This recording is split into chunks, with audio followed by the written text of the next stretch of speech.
Les amis, ça fait mal, mais c'est ainsi. Défaite du Real de Madrid face à Manchester City aujourd'hui en Ligue des Champions. On va dire logique. C'est une suite logique après avoir perdu au Santiago Bernabéu contre Celta Vigo, 2 buts à 0. Aujourd'hui, le Real s'incline 2 buts à 1 contre Manchester City en Ligue des Champions. Une défaite assez logique.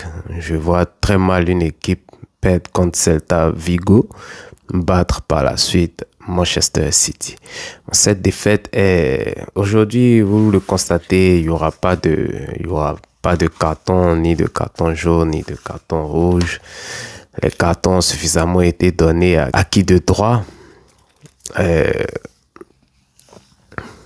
Aujourd'hui, c'est une suite logique. Dans le sens positif du terme, on aurait dit la cerise sur le gâteau. Mais là, c'est plutôt dans un sens négatif. Ça a été le clou du spectacle.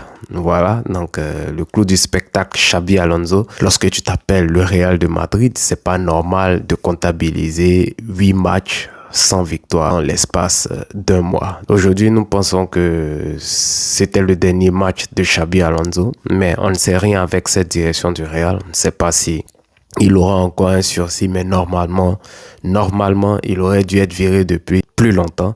Et aujourd'hui, normalement, Xavi ne devrait pas continuer son aventure au Real de Madrid. Malheureusement, on aurait aimé voir Xavi sous un autre visage, plus rayonnant, plus éclatant. Avec ce Real-là, on avait beaucoup d'espoir en lui. Mais la réalité est tout autre. Il faut faire preuve de réalisme, tout simplement. Xabi fait pas le poids. On pourrait aussi tomber sur les joueurs à l'image de Bellingham, de Vinicius qui ont raté aujourd'hui beaucoup d'opportunités. On est plutôt content pour Rodrigo, mais c'est pas suffisant. Et je dirais que Xabi, il est allé regarder dans les archives du Real qui est le joueur le mieux en vogue face à Manchester City. C'est Rodrigo. C'est Rodrigo qui a permis au Real de remporter la Ligue des Champions lorsqu'il a marqué 2 buts en l'espace de 4 minutes dans le temps additionnel, qui a renversé cette équipe-là. Aujourd'hui, logique, Xavi allait le chercher. Logiquement, il marque ce but-là. Mais ce n'est pas suffisant. Comme je l'ai dit, à l'image de Vinicius, Bellingham, qui ont raté des opportunités aujourd'hui. Et même le grand Thibaut Courtois, le premier but de Manchester City. Normalement, c'est un but que Courtois ne se prend pas, mais cette équipe-là est beaucoup en questionnement. Cette équipe ne se retrouve pas. Et logiquement, c'est ces fautes-là qui s'en suivent. Alors, on pourrait facilement tomber sur les joueurs, mais je dirais que le coach en est pour beaucoup dans la confiance des joueurs parce que le football, avant de se passer dans les pieds, ça se passe dans la tête. D'abord, tous ceux ici qui jouent au football le savent. Moi, j'ai joué au football, je joue au football et je continuerai de jouer au football. Et dans ce milieu-là, c'est comme ça se passe. C'est vrai que nous jouons avec les deux jambes, le pied, mais le football, c'est d'abord dans la tête. Et quand la tête n'est pas bien, les jambes ne suivent pas. Et je pense que le côté mental, c'est plus du travail de l'entraîneur.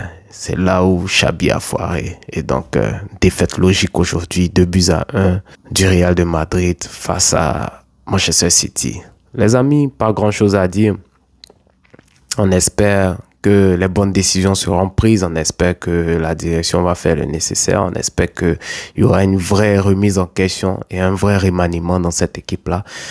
Je suis pas déçu. Je m'y attendais plus ou moins. Mais bon, c'est dommage. C'est ce que j'ai à dire. C'est juste dommage. Les amis, c'était la VAR officielle. On se dit à très bientôt pour un tout nouveau débrief. Portez-vous bien. Que Dieu nous garde. Ciao, ciao.